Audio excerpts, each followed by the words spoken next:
तो दुलीप ट्रॉफी का second round शुरू हो चुका है। टीम इंडिया ए खेल रही है टीम डी के साथ और टीम सी खेल रही है टीम बी के साथ। इसमें आधे से ज्यादा नए चेहरे देखने को मिल रहे हैं जो बेंच पे बैठे थे पिछले मैचेस में। जो फर्स्ट मैच खेला गया था बैंगलोर और अनंतपुरम में, इनके जो बेंच के प्लेयर थे वो अब सारे उन सबको खेलने का मौका मिल चुका है, क्योंकि जितने भी ऋषभ पंत, कुलदीप यादव, केएल राहुल, सरफराज, जितने भी ये यशस्वी जायसवाल, जितने भी बड़े नाम के प्लेयर थे और जो स्टार प्लेयर थे वो अब सब चले गए हैं इंडिया के जो बांग्लादेश के साथ टेस्ट सीरीज शुरू होने वाली है वो खेलने के लिए। तो उसके चक्कर में बहुत से नए प्लेयरों को मौका मिल चुका है दुलीप ट्रॉफी में अपना मैचेस खेल। और उसमें भी बात करें तो भाई श्रेयस अय्यर और ईशान किशन की। पहले बात करते हैं भाई श्रेयस अय्यर की। जो श्रेयस अय्यर के साथ भी आज के मैच में जो चीज हुई, मतलब श्रेयस अय्यर आज के मैच में जब उसकी बैटिंग आ रखी थी, बैटिंग करने जब श्रेयस अय्यर आया, मतलब फुल गॉगल्स वॉगल्स पहन के वो बैटिंग करने आ रखा था। और मैंने to be honest first time देखा है कि कोई बैट्समैन बैटिंग करते आ रहा है और वो उसने गॉगल्स पहन रखे, उसने सन ग्लासेस पहन रखे हैं और वो बैटिंग कर रहा है। और उसका नतीजा क्या हुआ, श्रेयस अय्यर भाई डक पे आउट हो गया। सोच रहे हो डक पे, मतलब इतना सारा टशन जो मार के आ रहा था ड्रेसिंग रूम से ग्राउंड तक का, और उसमें डक पे आउट हुआ। तो मैं समझ सकता हूँ कि उसके अंदर कितनी बेशर्म महसूस हो रहा होगा, क्योंकि भाई जब आप इतनी चीज एक्सट्रीम कर दो और आपसे भाई वो चीज नहीं हो पाई तो थोड़ा शर्म तो आती है। तो अब ये जानना है जब वो वापस ड्रेसिंग रूम में गया होगा आउट होके डक पे, जब भाई गॉगल्स पहन के जब बाहर बैटिंग करने आ रहा होगा, बहुत तो कूल लग रहा होगा और बहुत से अच्छा भी लग रहा होगा कि भाई उसने सोचा होगा कि रन बनाएगा, क्योंकि धूप वूप पड़ रही है उसके हिसाब से उसने रन वन बनाएगा, ये सब सोच के आ रहा होगा श्रेयस अय्यर। बट जो वो डक पे आउट होके गया भाई, वो तो थोड़ा सही में थोड़ा, देखो डक पे आउट होना कोई बड़ी बात नहीं है, बहुत नॉर्मल चीज़ है क्रिकेट जैसे गेम में। डक बनाया वो इतना इंपॉर्टेंट नहीं था, इंपॉर्टेंट ये था कि जो उसने गॉगल्स पहन के जब वो बैटिंग करने आ रहा था, आई थिंक वो थोड़ा फनी था। जब आउट होके गया तो भाई सबको पता है कि एज अ फैन जब कोई भी मैच देखो थोड़ा तो निकलता है कि यार ये क्या मजाक कर। बॉलिंग से श्रेयस अय्यर ने एक विकेट तो जरूर ली दिन खत्म होते होते मयंक अग्रवाल। कोटा तो पूरा कर दिया क्योंकि बॉलिंग से श्रेयस अय्यर विकेट भी ले गया। और ईशान किशन तो बीसीसीआई का दरवाजा तोड़ के ही मानेगा, सिलेक्ट होके ही मानेगा जिस हिसाब से वो रन बना रहा है और सेंचुरी लगा रहा है। जो दुलीप ट्रॉफी में जो इसने भी सेंचुरी लगाई, इससे पहले इसने बूची बाबू टूर्नामेंट खेला था जो मद्रास में होता है। बूची बाबू मद्रास के बहुत बड़े फेमस क्रिकेटर माने जाते हैं और फादर माने जाते हैं मद्रास क्रिकेट के। तो उन्होंने वहाँ टूर्नामेंट होता है और वो बहुत 18 से चला आ रहा है, 1800 सदी से चला आ रहा है वो चीज़। तो वहाँ जाके भाई टूर्नामेंट ईशान किशन ने वहाँ खेला और वहाँ भी 100 लगाई थी। और दुलीप ट्रॉफी में इस बार उसे मौका मिला बैटिंग करने का, यहाँ भी भाई ईशान किशन ने अपनी 100 लगा दी। बट टू बी ऑनेस्ट सही बोलूं, ईशान किशन बेशक रन बना रहा है, फॉर्म में आ रहा है, वो बहुत अच्छी बात है। बट सही बताऊं टू लेट हो गया, क्योंकि ईशान किशन के लिए, ईशान किशन पे एक अच्छा मौका था, एक गोल्डन अपॉर्चुनिटी थी ईशान किशन पे ग्रैब करने के लिए। वो थी जब ऋषभ पंत अनअवेलेबल था। भाई टीम इंडिया ने ऋषभ पंत की रिप्लेसमेंट इतने प्लेयर ट्राई करा लिए, केएस भरत को भी खिला के देख लिया था, ईशान किशन को भी मौका दिया था टीम इंडिया में। केएल राहुल से विकेट कीपिंग करा ली, उससे बैटिंग भी करा ली। इतनी सारी चीज़ें कराने के बाद आई थिंक से बताऊं, जो बीसीसीआई खुद भी ढूंढ रही थी और सिलेक्टर ढूंढ रहे थे, वो सब ढूंढ रहे थे कि भाई ऋषभ पंत की बदली ईशान किशन ही मिलता। बट ईशान किशन ने जो भाई वो जो जिस हिसाब से वो टीम इंडिया से बाहर निकल गया था, क्योंकि डिसिप्लिनरी एक्शन ले लिया था बीसीसीआई ने उसके ऊपर, कि वो कुछ रूल वूल तोड़ दिए थे अपने आप को। मतलब उसने बोला था कि उसे रेस्ट चाहिए, पर दुबई में जाके पता नहीं कहीं वो पार्टी वार्टी कर रहा था। बट आई थिंक उसका वो थोड़ा भारी पड़ गया उस पर वो चीज़, क्योंकि ये वो अब इसलिए लेट हो चुका है क्योंकि भाई बहुत से प्लेयरों ने अपने भाई चांस पूरे कर लिए। सही बताऊं, ध्रुव जुएल को मौका मिला था, उसने भाई वो ग्रैब कर लिया, उसने रन बनाए, उसने विकेट कीपिंग अच्छी की, तो अब टीम इंडिया ने उसी के साथ कंटिन्यू कर रही है। ठीक है, केएल राहुल खुद एक विकेट कीपर बैट्समैन है, ठीक है। अब ऋषभ पंत आ गया है तो उसे हटाना तो भाई बहुत ही मुश्किल काम है। अब बताओ, उसके पीछे अब लाइन ही लगती जा रही है। अब जायसवाल और गिल ये दोनों मान लो कि परमानेंट प्लेयर बनते जा रहे हैं टीम इंडिया के लिए। बात करें T20 में, अभिषेक शर्मा ने वहाँ के भाई सेंचुरी लगा दी जिम्बाब्वे के सामने, वहाँ रन बना लिए। और ODI में भाई रियान पराग का भी डेब्यू हो गया, तो बहुत से प्लेयर आ गए हैं। तो अब ईशान किशन के लिए भी आई थिंक अब वो रन बनाता जाएगा तो वो डेफिनेटली भाई टीम इंडिया में दोबारा पिक होगा, टीम उसे वापस मौका देगी। बट से बताऊं, आई थिंक एक ऐसे प्लेयर को, ईशान किशन जैसे प्लेयर को भाई जिसने ODI में भाई 200 रन बना रखे हैं, इंडिविजुअल स्कोरर जब ईशान किशन ने अगेंस्ट बांग्लादेश में जाके बांग्लादेश के सामने 200 रन बनाए थे। और पता है कितनी मुश्किल कंडीशंस होती है, सबको पता है कि बांग्लादेश में एज अ बैट्समैन कितनी टफ कंडीशन होती है, क्योंकि भाई वहाँ स्पिनिंग होती रहती है। वहाँ तुम ओडीआई खेल लो, T20 खेल लो और टेस्ट भी खेल लो, तुम तीनों फॉर्मेट खेल लो बांग्लादेश में। वहाँ भाई स्पिनिंग होती रहती है, वहाँ स्पिन ही चलती है। तो वहाँ इतनी टफ कंडीशन में जाके उसने 200 रन बनाए थे। सोच रहे हो बहुत मुश्किल होता है एज इंडिविजुअल प्लेयर। भाई उस बंदे ने इंडिया के लिए इतना सब कुछ कर रखा है। एक मैच याद होगा एशिया कप का अगेंस्ट पाकिस्तान चल रहा था, जो मैच भाई इंडिया हार सकती थी, वो तो बारिश ने बचा लिया था, जब हार्दिक पांड्या आई थिंक 86 पे कुछ 4 बार आउट हो गए थे इंडिया के। जिस time I think Virat Kohli भी जल्दी आउट हो गया था, रोहित शर्मा भी, गिल भी आउट हो गया था। तब आता है हार्दिक पांड्या और ईशान किशन, इन दोनों ने वहां से आई थिंक कुछ अच्छे रन की पार्टनरशिप की थी। तब इंडिया को इतने आई थिंक 250-240 के आसपास अराउंड लेकर गए थे। फिर बारिश ने पूरा वो गेम खत्म हो गया था। एशिया कप था आई थिंक पिछले साल की बात है।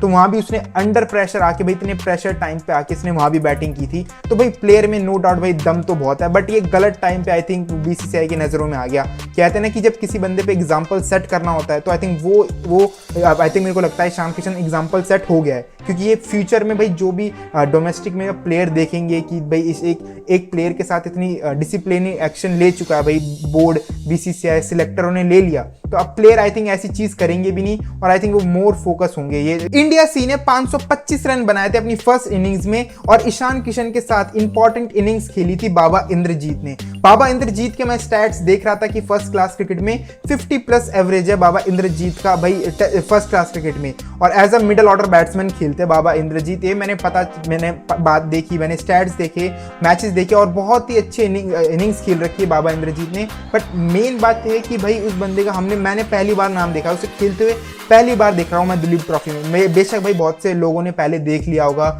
बहुत सी जगह खेलते हुए देख लिया होगा, बट फर्स्ट टाइम मैंने देखा। और मेरे को भाई जिस हिसाब से मैंने स्टैट्स भी देखे, तो मेरे को तो लगा आई थिंक भाई इंडिया में इसका अभी तक नाम भी नहीं है भाई टेस्ट क्रिकेट में स्पेशली। और उससे पहले सूर्य कुमार यादव को भाई इंडिया की टेस्ट कैप मिल चुकी है। बहुत से प्लेयर को मिल चुकी है जो आई थिंक डिजर्व भी नहीं करते थे टेस्ट क्रिकेट खेलना, क्योंकि वो उन्हें आई थिंक प्योर बेस्ड मिली थी T20 क्रिकेट से, आईपीएल से सीधा उनको देखा, और उन्होंने सीधा इंडियन टीम ने बहुत से प्लेयरों को टेस्ट कैप बीच में देने शुरू कर दी थी, ये चीज़ थी। बट ऐसे प्लेयर ईश्वरम ने भी, जो दूसरी साइड मैच चल रहा है, ईश्वरम ने वहाँ भी आज अच्छी इनिंग्स खेली जगदीशन के साथ। तो आई थिंक मेरे को पता एक चीज़ लगती है, पर्सनली मेरा ओपिनियन है कि ये जो फर्स्ट क्लास क्रिकेट में रन बनाता आ रहा है ना, उसे भाई बहुत मुश्किल है इंडिया खेलने के लिए, और जो आईपीएल में आके एकदम से चमक जाता है ना, उसके लिए बहुत ईजी है इंडिया क्रिकेट खेलने के लिए। ये चीज़ मैंने देखी है, जो बंदा आईपीएल में चमक जाता है ना, तो बीसीसीआई क्या करती है, ट्राई करती है कि उसे भाई तीनों फॉर्मेट में घिसा जाए, उन्हें फिर रणजी में भी डालेंगे, दिलीप ट्रॉफी में भी डालेंगे, बहुत से टूर्नामेंट खिलाएंगे, फिर जाके वो भाई उनके लिए बहुत इजी हो जाता है कि भाई इंडियन टीम में सिलेक्ट होना। और जो बंदा डोमेस्टिक में शुरू से रन बना रहा है, बहुत मेहनत कर रहा है, स्टार्टिंग में उसका कोरी 4 डे क्रिकेट खेलना है, 5 डे क्रिकेट खेलना है, उसके लिए आई थिंक बहुत मुश्किल है इंडिया में सीधा डायरेक्ट पहुंचना। उसके लिए एक ही सीधा एक रास्ता होता है कि भाई डोमेस्टिक में खूब रन बनाओ खूब। अब कोई भाई ये नहीं कहेगा कि संजू को जस्टिस दिलाओ। संजू को आज का मैच खेलने का मौका मिला, सूर्य कुमार यादव की बल्ली संजू सैमसंग रिप्लेसमेंट पे था और संजू को बैटिंग मिली, पर संजू आज भी 9 या 7 रन बना के आउट हो गया। अब मेरे को दिक्कत ये समझ नहीं आ रही, संजू आईपीएल में तो भाई आग मचा देता है, डोमेस्टिक लीग में आग मचा देता है, पर जब उसकी बारी आती है इंडिया की खेलने की, इंडिया के आसपास वाले मैचेस खेलने की, उसमें वो पता नहीं क्यों फेल हो जाता है, वो मेरे को समझ नहीं आया। क्योंकि भाई तुम संजू की बैटिंग देखोगे आईपीएल में, भाई तुम कहोगे इसी बंदे को सिलेक्ट करो, इसे कैप्टन बना दो इंडियन टीम का, इतनी सारी चीजें कर दो उसके साथ, बट तुम इसे भाई मौका दोगे, खेलने को दोगे इंडियन टीम में स्पेशली, वहां ये फेल हो जाता है। तो संजू का यार बहुत ही मुश्किल है। आई थिंक अब तो एज भी होती जा रही है उसका, 30-31 के आसपास का एज होती जा रही है, तो आई थिंक बहुत मुश्किल है भाई, मेरे को तो पर्सनली बता रहा हूँ संजू के लिए, क्योंकि यार उसे इतने मौके मिल चुके हैं, आई थिंक अब उसे इनफ मौके मिल चुके हैं हर जगह। और टेस्ट क्रिकेट में 91 ईयर बाद एक ऐसी घटना हुई है कि भाई मतलब तुम सुनोगे, तुम कहोगे भाई ये चीज़ क्या हो गई, और ये चीज़ हुई है भाई नोएडा में, ये दिल्ली एनसीआर का जो एरिया है ना, नोएडा में ये चीज़ हुई है। मैच चल रहा था कि एक अफगानिस्तान वर्सेस न्यूजीलैंड की मैच सीरीज थी, एक ही टेस्ट मैच की सीरीज थी यहाँ, और अफगानिस्तान भाई काबुल में, जो अफगानिस्तान है वहाँ तो ये कंडक्ट करा नहीं सकते ये चीज़ें, तो अफगानिस्तान का थोड़ा मैचेस नोएडा में चलते हैं और धर्मशाला साइड चलते हैं, जो हिमाचल में आई थिंक ये देहरादून क्या हिमाचल के साइड पे इनके मैचेस चलते हैं अफगानिस्तान के। तो भाई यहाँ नोएडा में अफगानिस्तान के मैच होना था, न्यूजीलैंड के साथ और अफगानिस्तान का, इन दोनों का मैच होना था। और भाई तुम मानोगे नहीं कि चारों दिन बारिश आई है और बारिश की वजह से ग्राउंड पूरा गीला हुआ था, ना उसकी आउटफील्ड सूखी, आउटफील्ड उन्होंने काट दी, चेंज कर दी, दुनिया भर की चीजें कर दी, पंखे लगा दिए ग्राउंड में सूखे, पर कुछ ऐसा नहीं हुआ, वो पूरा मैच अबेंड हो गया।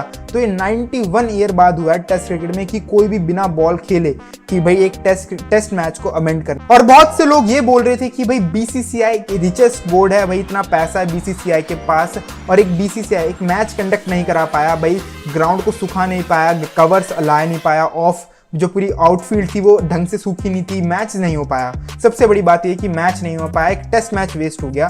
तो बहुत से लोग भाई बीसीसीआई पे क्वेश्चन उठा रहे हैं कि रिचेस्ट बोर्ड है, ये ग्राउंड रेडी नहीं कर पाए। तो मैं पहली बात बता दूं कि भाई ये जिम्मेदारी भाई बीसीसीआई की नहीं थी। बीसीसीआई ने 2017 में जो नोएडा वाला ग्राउंड था ये भाई अपने ब्लैक लिस्ट में डाल रखा था कि ये बीसीसीआई उसके बाद 2017 के बाद बीसीसीआई के अंडर नहीं आता है ग्राउंड, पहली बात तो ठीक है। और दूसरी बात है कि अफगानिस्तान क्रिकेट बोर्ड को बीसीसीआई ने 3 ग्राउंड ऑफर किए थे, नोएडा वाला, बैंगलोर जो चिन्नस्वामी वाला है, बैंगलोर वाला, और एक कानपुर।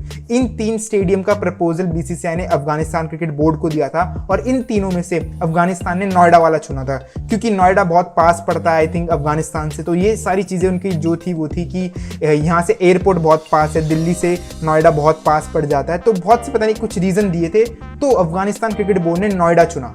तो बहुत से लोग जो बोल रहे हैं कि भाई इसमें बीसीसीआई की कोई गलती नहीं है, भाई वो उन्होंने एक तो भाई अफगानिस्तान को मैच होस्ट कर खिलाने के लिए एक ग्राउंड दिए थे, वो तो आई थिंक नॉर्थ में वैसे इस टाइम बहुत बारिश के सीजन आ रखे हैं क्योंकि ये नॉर्थ में भी पूरे टाइम बहुत बारिश आ रही है। तो आई थिंक एक तो रीजन वही है कि भाई ग्राउंड नहीं सूख पाया, अंदर तक मॉइस्चर बहुत होगा क्योंकि कंटिन्यूसली बारिश आ रही है इधर। तब तो बस वेट है इंडिया के और बांग्लादेश के टेस्ट मैच की सीरीज की, क्योंकि थोड़ी बहुत अच्छी हाइप क्रिएट हो गई जब से बांग्लादेश पाकिस्तान को हरा के आई है। थोड़ा टफ कंपटीशन तो लग रहा है और अब और मजा आएगा, देखो क्या होगा। एक तो भाई इतने दिन हो गए, 2-3 महीने हो गए आई थिंक, विराट कोहली, रोहित शर्मा, जसप्रीत बुमराह आ रहा है कम बैक, भाई जसप्रीत बुमराह को देखने में मजा आएगा, स्पेशली टेस्ट क्रिकेट में, रेड बॉल क्रिकेट में। तो भाई अब वो सीरीज आने वाली है आई थिंक 19 से शुरू है, तो बहुत मजा आएगा वो देख। आजकल बस यहीं तक, मिलता हूं आपको जल्द क्रिकेट की ऐसी अगली वीडियो में। वीडियो जरूर अच्छी लगी तो वीडियो को जरूर लाइक कर देना, अभी तक चैनल सब्सक्राइब नहीं किया तो जरूर चैनल को सब्सक्राइब कर जाना, एंड सी यू देन।